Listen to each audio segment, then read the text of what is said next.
Here was the box, a musical box, wound up and ready to play. This has got the heater in, the radiator.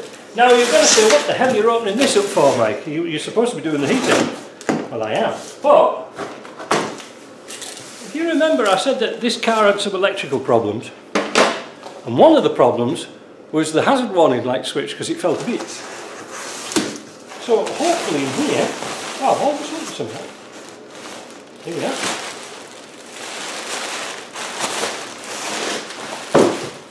Here's the hazard switch, all pre-beaten up.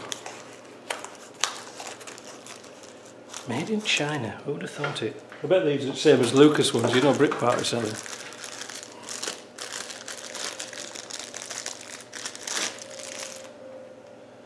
You know, you could pass that off as Lucas really easy, couldn't you? You could, you just stamp it Lucas. I bet that's where they get them made. Anyway, what I'm going to do, I'm going to fit this and then I'll see if this works, because if this doesn't work, we'll have a look in the fuse box and see if we can get everything to work at the same time. That'd be good, wouldn't it? One of the things that we got in the order of parts was a new sticker for the inside of the fuse box, because this fuse box cover is off a TD5. As much use as a glass eye. It's completely different. But this is the decal that came from Land Rover. Now, being a cheating soul that I am, I'm going to scan that and copy it, and I'll put it probably on as a freebie in my shop, so you can download it and you want to make a copy and stick it in here, because this is pretty much standard for just about every car there is. Well, TDIs. Well, there's no point paying for one, so let me get it copied. I hope Land Rover's not watching. So I've got the fuse box open, and down here I've got the new pattern.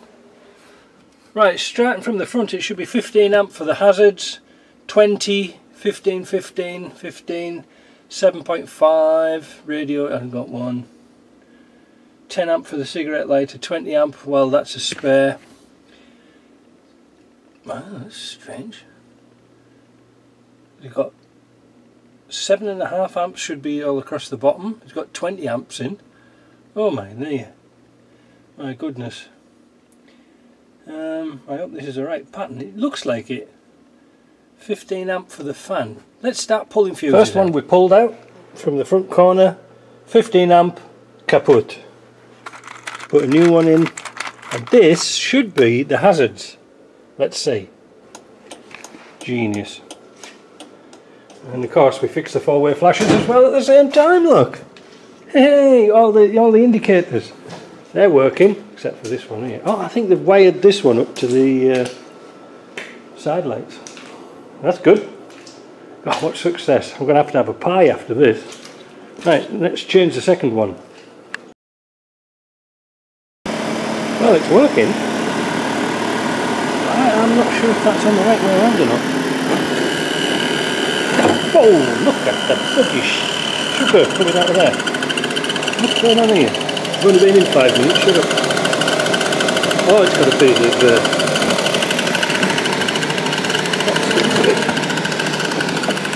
it's like one of them things you put in your spikes when you were a kid, isn't it? Those stalks, not those spikes. Let me take that out. No, it's that way around.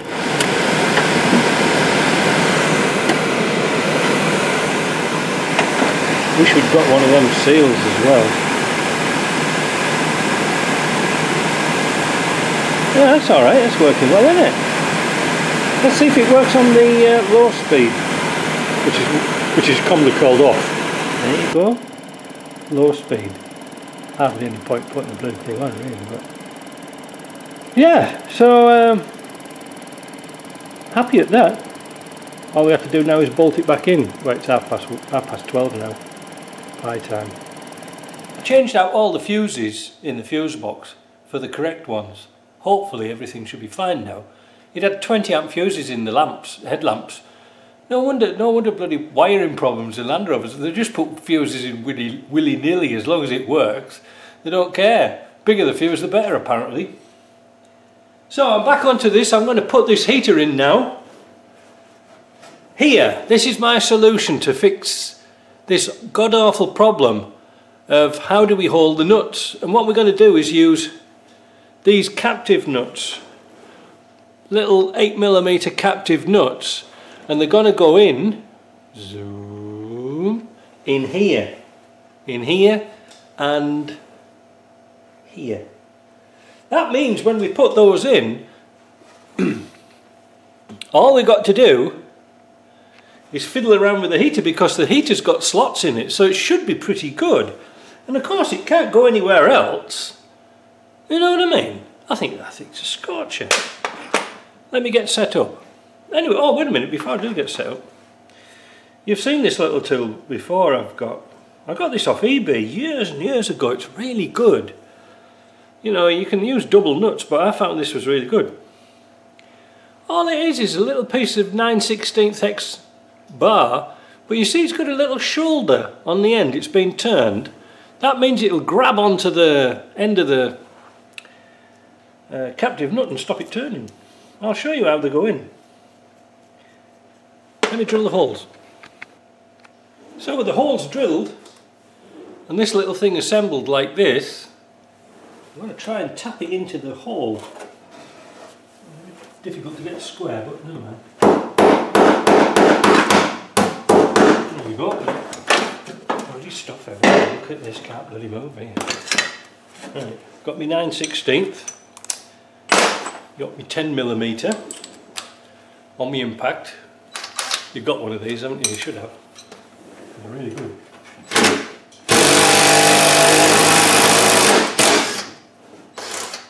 That's it.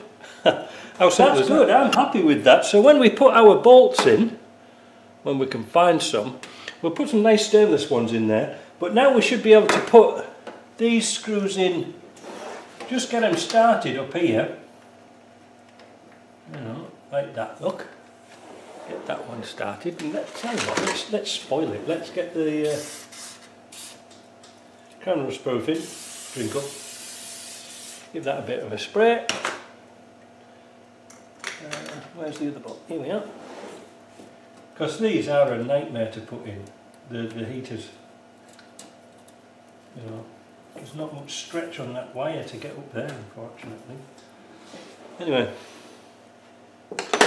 let me get set up and we'll put the heater in. I'll get these wires across here.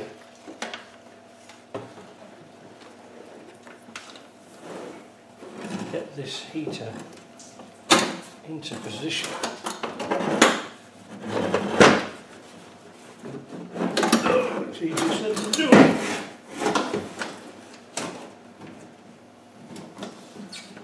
Pipes and wires.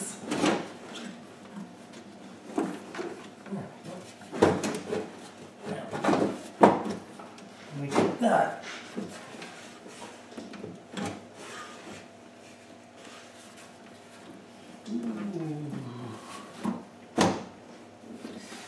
Darn, the washer's just not tip low enough to get the big washer in. Darn. So I have to take it out again.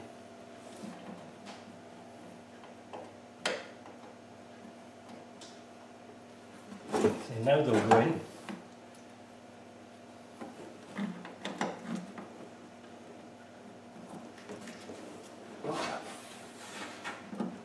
Carry on to get that rod in there.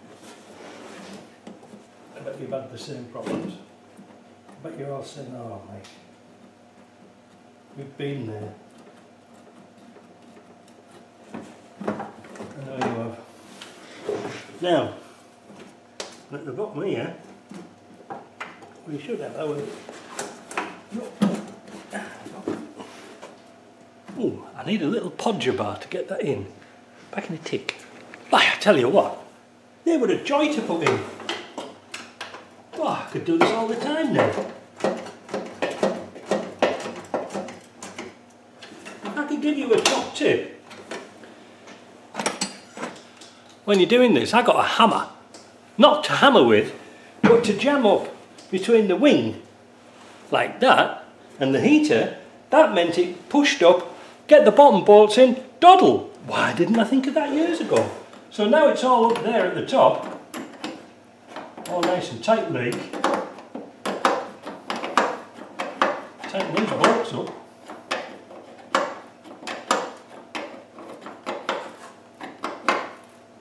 And then we can finish this section off. Then we'll have to do the radiator. Well, that's not too bad. The next thing we're going to do is, I was going to fix this up, but fortunately, or unfortunately, I found the last one in my container. So we'll get rid of that somehow. Oh, that's going to be tricky because it's gone all the way through, isn't it? It's snapped. Ah, I cut it off, didn't I? Bah. How's that going to come off there? These are absolutely appallingly rubbish clips. There we go.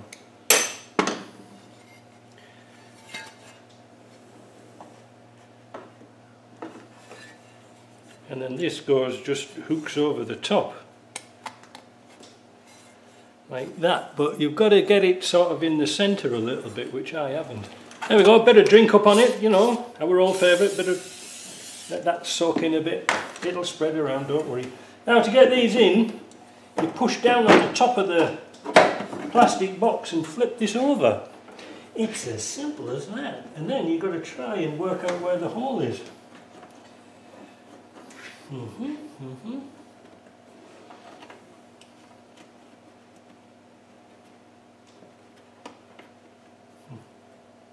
Not the best idea, is it? These little podger bars, these are really good for this. They'll get that lined up nice, you know.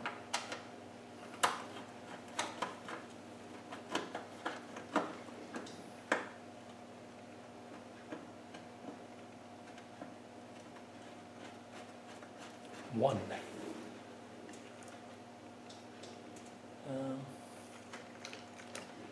One down at the bottom.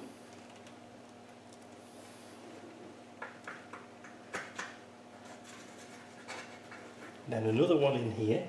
We haven't forgotten to put our corner piece in there. We'll do that last. Where is it now? Yeah. Here. There's the washer. There we are.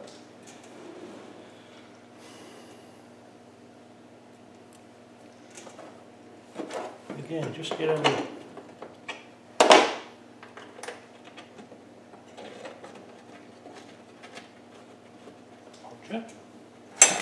and then we'll tighten that down.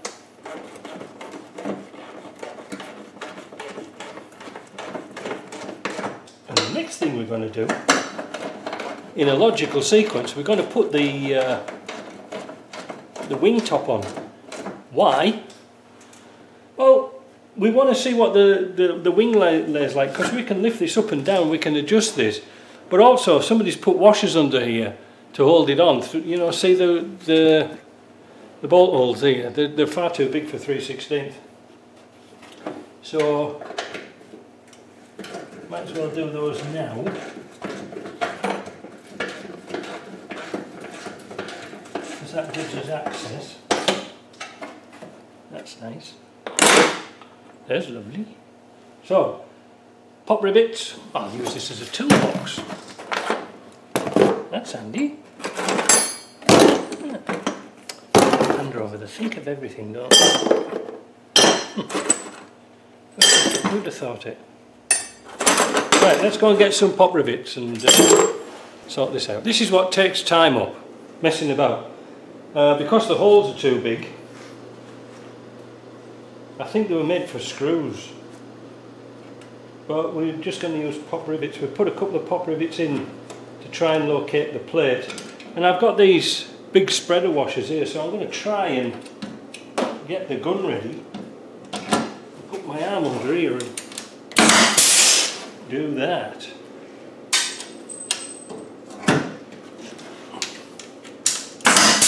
Hey, look at that. I think I've done this before. Look at my full-time pop rivet now.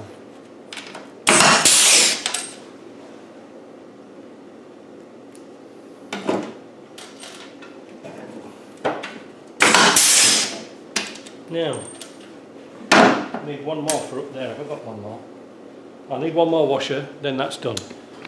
So I pressed ahead and put all those bits and pieces back on There isn't really all that much to know really. What I did was with the washer, I'm always getting confused. With the expansion tank, I put some captive nuts in the wing there, so you didn't have to fiddle around underneath putting nuts and bolts in. Top tip. So that's gone alright, that's alright, that's alright. I wonder why the washer bottle's empty, but well, we never know. The next thing we're going to have an attack on. Oh, you're over here. Where do you keep? Come here. Take the radiator out. Now I've already drained off most of the radiator, but no doubt we'll have a little bit left over. We'll wait and see. Yeah, I'm notoriously difficult to drain.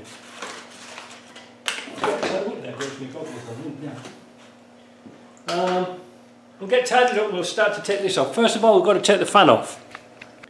Right, radiator removal. I've got the fan off. That came off really easy with my 32mm ground down spanner. Now if you buy one of these spanners really cheap, you can afford to cut them down thin enough so they take the nut off, and at the other end you can straighten them up and use it to get the sump plug out of an R380. That's excellent value. Excellent. Next we're going to take the cowl off. And next we're going to wonder what that's doing here. That doesn't need to be here. 2 little 8mm nuts which you no doubt will lose. That side off.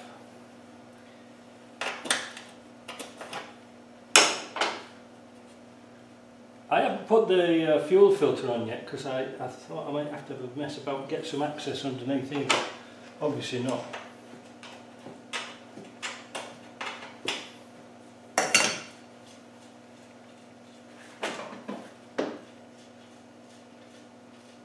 These are usually missing. I don't understand why Land Rover in their infinite wisdom didn't use the little clips that go in here, like on the Discovery. Because the slots are there, I just don't know why they didn't do that, because it was a better idea. This stupid little nuts and bolts to here. Right now, this is all broken. No, now there's no coolant in it, it'll take the top hose off. You can get hook under the hose, hook it under and go around it and break it off. And it comes off really easy, he says, not being able to get it off really easy.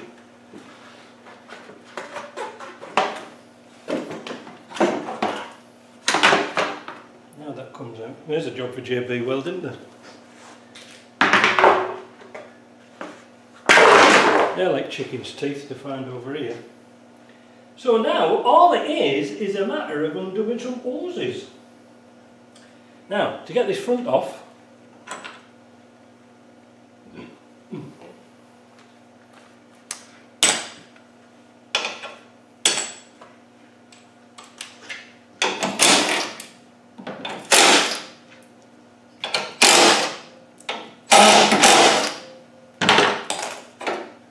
how easy was that? Right, hose is out of the way here. Except for this intercooler hose here, because it's all strapped up with bloody wires for the winch. Freaking winches.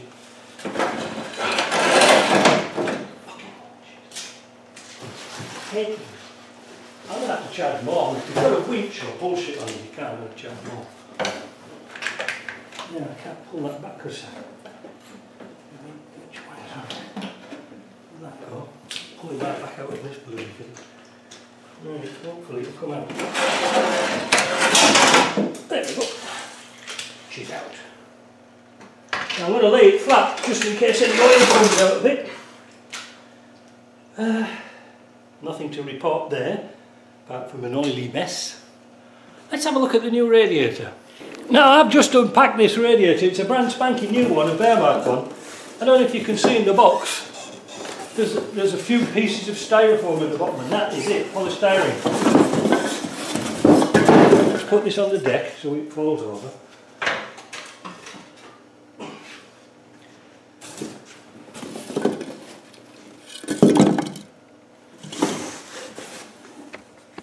Hardly suitable for transatlantic shipping, is it? Dear me, talk about pinching. Oh, got here. Oh no, there's 2 bits there. They must have made There's two bits there, they must have made all the difference. There's the radiator intercooler. There's no plugs on the... Oh, there, yeah. There's no plugs on the oil cooler pipes. But it is a brass radiator. Looks nice. It's too nice to fit in that car. So what we're going to do, we're going to drop it in, take the caps off, and that's it. We're going to squirt underneath it with Crown Rust Propane. Let's have a look at this.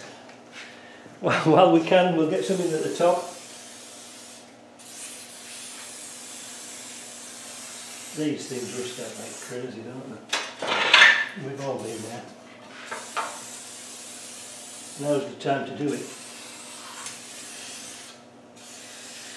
Right. As Marvin Gaye said, let's get it in. Was it get it in or get it on? So that's it. Bolted up, hosed up. The only thing we've got to do now is fill it back full of coolant. That's it. That stands a bit high there, doesn't it?